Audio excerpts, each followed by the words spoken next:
ബാലന്റെ ജീവനെടുക്കാനായി പലതരത്തിൽ പല വഴികൾ ഞാൻ നോക്കിയിട്ടുണ്ട്. എങ്കിലും അവൻ പോലും അറിയാതെ അവൻ എല്ലാത്തിൽ നിന്നും രക്ഷപ്പെട്ടു പോവുകയാണ്. ആ ബാലമാഷ് നമ്മുടെ കുടുംബത്തോട് ചെയ്ത ക്രൂരതയുടെ കഥയറിഞ്ഞപ്പോ മുതൽ ഈ കുടുംബത്തിലെ ഓരോരുത്തരെയും എന്റെ ശത്രുക്കളായിട്ടാണ് ഞാൻ കാണുന്നത്. അമ്മാവ, ഇനിയും വെച്ച് നീട്ടരുത്. അങ്ങ് അവസാനിപ്പിച്ച് കളയണം അങ്ങേരെ. ധൃതിപ്പെടാതെ മോനെ. അമിത ആവേശം നമ്മളെ ആപത്തി കൊണ്ട് ചാടിക്കും. എന്റെ ഉന്നം ബാലനിൽ മാത്രമല്ല, ഈ കുടുംബം തന്നെ നാട്ടിൽ അപമാനിക്കപ്പെടണം. ഒരൊറ്റ എണ്ണവും നാട്ടിൽ തല ഉയർത്തി നടക്കരുത്. ഒടുവിൽ ബാലന്മാഷ് ഒഴികെ അവശേഷിക്കുന്ന ആരെങ്കിലും ഈ മണ്ണിൽ ജീവനോടുണ്ടെങ്കിൽ എല്ലാവരും കിട്ടുന്ന വിലയ്ക്ക് സർവ്വതും വിറ്റുപെറുക്കിയും മറ്റുള്ളവ ഉപേക്ഷിച്ചും ഈ നാട് വിട്ടു പോകണം. ശവമായിട്ട് പോലും ബാലനെ ഈ മണ്ണിന് പുറത്തേക്ക് വിടരുത്. കുഴിച്ചു മൂടണം ഈ നാട്ടിൽ തന്നെ. അതെ അമ്മേ, ഞങ്ങൾ അകത്തേക്ക് വരാമോ? അതൊരു അനാവശ്യ ചോദ്യമല്ലേ ബാലചന്ദ്ര. ഈ വീട് നിന്റേതാ, നിനക്ക് അവകാശപ്പെട്ടതാ. പിന്നെയും ഒരു അനുവാദത്തിന്റെ ആവശ്യമുണ്ടോ? അതാണല്ലോ അതിന്റെ മര്യാദ. അമ്മയ്ക്ക് ഉപയോഗിക്കാനായി ഈ റൂം വിട്ടുവന്നതിന് ശേഷവും ഞാനതിൽ അധികാരം കാണിക്കുന്നത് മര്യാദയല്ലല്ലോ. പഴയ കുറുമ്പുകാരനിൽ നിന്നും നിനക്ക് വല്ലാതൊരു പക്വത വന്നിരിക്കുന്നു ബാലേന്ദ്ര. ഒരർത്ഥത്തിൽ നിന്നോട് സംസാരിക്കുമ്പോ ബഹുമാനം തോന്നുന്നു എനിക്ക്. അമ്മ ഇങ്ങനെയൊക്കെ പറയുമ്പോ ഞാനങ്ങ് വല്ലാതെ ചൂളിപ്പോവാ. ഇതൊക്കെ ഞാൻ അർഹിക്കുന്നുണ്ടോന്നൊരു ആശങ്ക. അതെ, ഞങ്ങളൊരു പ്രധാനപ്പെട്ട കാര്യം പറയാൻ വേണ്ടിയാ വന്നത്. എന്താ ചേച്ചി, എന്താ കാര്യം? മോന് നാളത്തെ ദിവസത്തിന്റെ പ്രത്യേകത അറിയാൻ വഴിയില്ല. പരമേശ്വരനും അതൊന്നും ഓർമ്മ ഉണ്ടാവില്ല. ദ്രൗപദി അമ്മയ്ക്ക് അറിയാലോ. കർക്കിടക മാസത്തിലെ ആദ്യത്തെ വെള്ളി, തൃക്കണ്ണൂർ ഭദ്രകാളിക്ക് ഏറ്റവും പ്രിയപ്പെട്ട ദിവസം. പൊങ്കാലയിട്ട് പ്രാർത്ഥിച്ച കുടുംബത്തിൽ ഐക്യവും സമാധാനവും വരുമെന്ന് സങ്കല്പം അല്ലേ ബാലേന്ദ്ര? ആഹാ, മുത്തശ്ശിക്ക് എല്ലാം നല്ല ഓർമ്മയാണല്ലോ. അതെന്ത് പറച്ചില്ല മോളെ. പണ്ട് അമ്പലത്തിൽ പൊങ്കാലിടാൻ പോകുമ്പോ മുത്തശ്ശി എന്നെയും ഇവനെയും സീതാമണിയെയും കൊണ്ടുപോകും. നേരെ പോയി ഞാൻ ഇവനും അമ്പലക്കുളത്തിൽ ചാടും. പൊങ്കാല നിവേദ്യം കഴിയുമ്പോ സീതാമണി വന്ന് വിളിക്കും. അന്ന് ഇന്നത്തെ പോലെ തിരക്കൊന്നുമില്ലല്ലോ. ഒരു കലം പായസം ഞാൻ ഇവനും കൂടി ആ അമ്പലമുറ്റത്ത് വെച്ച് തന്നെ തീർക്കുമായിരുന്നു. നാളെ ഭദ്രകാളിക്ക് എന്റെ വകയായിട്ടൊരു പൊങ്കാല അർപ്പിച്ചാലോ എന്നൊരാഗ്രഹം. ഞാൻ പൊങ്കാല ഇടുമ്പോ ഈ വീട്ടിലുള്ള എല്ലാവരും ഒപ്പം ഉണ്ടാവണം. അത് പറയാനാ ഞങ്ങള് വന്നത്. ഈ വീട്ടിലെ എല്ലാവരും എന്ന് പറയുമ്പോ ദ്രൗപദി അമ്മയും പരമേശ്വരനും മോനും അങ്ങനെ എല്ലാവരും. അതാ മോൾ ഉദ്ദേശിച്ചത്.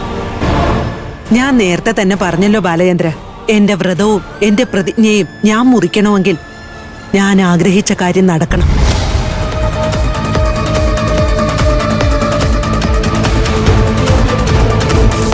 എന്റെ ഉള്ളിലെ മോഹം സാധിച്ചു കഴിഞ്ഞാൽ മാത്രമേ ഞാൻ അമ്മയെ കാണാൻ അമ്പലത്തിലേക്ക് കയറത്തുള്ളൂ. അമ്മയുടെ ഉള്ളിലെ ആഗ്രഹം എന്താണെന്ന് ഇപ്പോഴും ഞങ്ങൾക്കറിയില്ല. എന്നെ വിട്ടേക്ക് ബാലേന്ദ്ര. ഞാൻ ഒഴികെ ബാക്കിയുള്ളവരെല്ലാം നാളെ നിങ്ങൾക്കൊപ്പം വരും. പരമേശ്വര, ശ്യാമളെയും മോളെയും ഇവനെയും കൂട്ടിക്കൊണ്ട് വേണം പോവാൻ. എങ്കിൽ പിന്നെ ഞാൻ ബാക്കി കാര്യങ്ങളൊക്കെ ഒന്ന് ഏർപ്പാടാക്കട്ടെ. രാവിലെ ഒരു 7 മണിയാകുമ്പോഴേക്കും അമ്പലത്തിലെത്തണം. ബാലം വയ്ക്കൂ. രാവിലെ ഒരു 6 മണിയാകുമ്പോൾ ഞങ്ങൾ റെഡിയായിരിക്കും.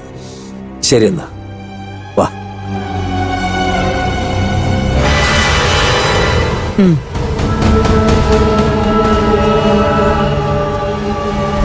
നാളെ ഭദ്രകാളിക്ക് സമർപ്പിക്കുന്ന പൊങ്കാല നിവേദ്യം കഴിഞ്ഞ് ഭക്തജനങ്ങൾക്ക് വിതരണം ചെയ്യും. അല്ലേ മുത്തശ്ശി? ഇവൻ മിടുക്കനാണ്. കാര്യങ്ങൾ പെട്ടെന്ന് ഗ്രഹിക്കുന്നുണ്ട്.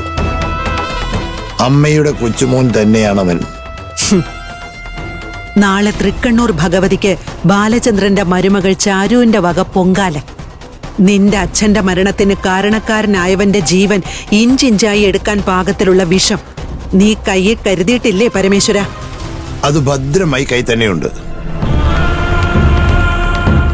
ഏതെങ്കിലും വിധത്തിൽ ആ പൊങ്കാല പായസത്തിൽ വിഷം കലർത്താനായാൽ ആ അമ്പലമുറ്റത്ത് തളർന്നു വീഴുന്നത് ബാലചന്ദ്രനോ ബാലചന്ദ്രന്റെ കുടുംബാംഗങ്ങളോ ആയിരിക്കില്ല. ബാലൻ മാഷെന്ന് വിളിച്ച് ബഹുമാനം കൊടുക്കുന്ന ഈ നാട്ടിലെ പലരും വീഴും. അല്ലേ മുത്തശ്ശി? വീഴ്ത്തണം. അതിൽ കുറച്ചെണ്ണമെങ്കിലും അങ്ങ് പരലോകത്തേക്ക് പോണം. എന്നിട്ടും ബാലചന്ദ്രന് ആയുസ് നീട്ടിക്കിട്ടിയാൽ പൊങ്കാല പായസത്തിൽ വിഷം ചേർത്തു കൊടുത്ത് നാട്ടുകാരെ കൊന്നവനെന്ന വിളിപ്പേരിലും അതിന്റെ അപമാനത്തിലും ബാലചന്ദ്രൻ കെട്ടിത്തൂങ്ങിച്ചാവണം. മുത്തശ്ശി ധൈര്യമായിട്ടിരിക്കെ. നാളെ തൃക്കണ്ണൂർ ഭഗവതിക്ക് ചാരു അർപ്പിക്കുന്നത് പൊങ്കാലായിരിക്കില്ല, കുറച്ചാളുകളുടെ ജീവനായിരിക്കും ബലി നൽകാൻ പോകുന്നത്. ദേവി, നീയേ തുണ.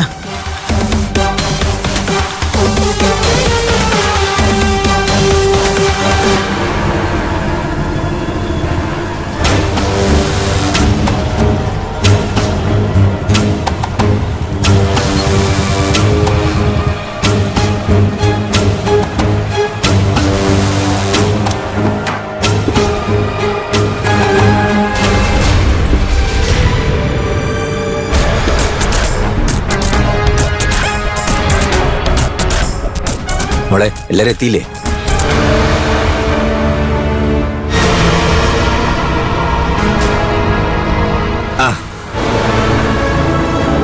ചാരുമോളെ, ദാ ആ വലത് സൈഡിലേ അവിടെ ഞാൻ വൃത്തിയാക്കിയിട്ടുണ്ട്, അവിടെ പൊങ്കല്ല. ഒരു കാര്യം ചെയ്യും മോളെ, നിങ്ങൾ പോയി തൊഴുതിട്ട് വാ. അത് കണക്ക് ഞങ്ങൾ പോയി ബാക്കി കാര്യങ്ങളൊക്കെ ഒരുക്കി വെക്കാം.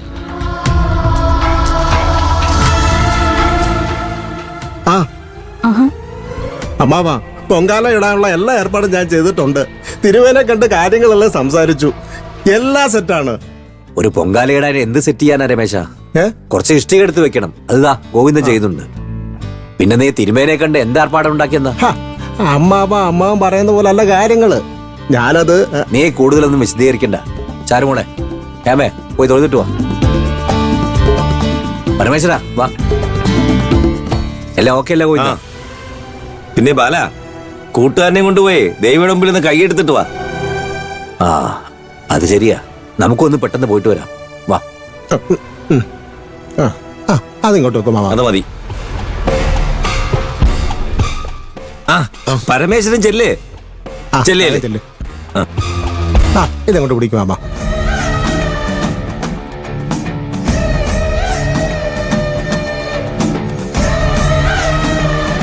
അമ്പലത്തിനകത്തേക്ക് കയറണം.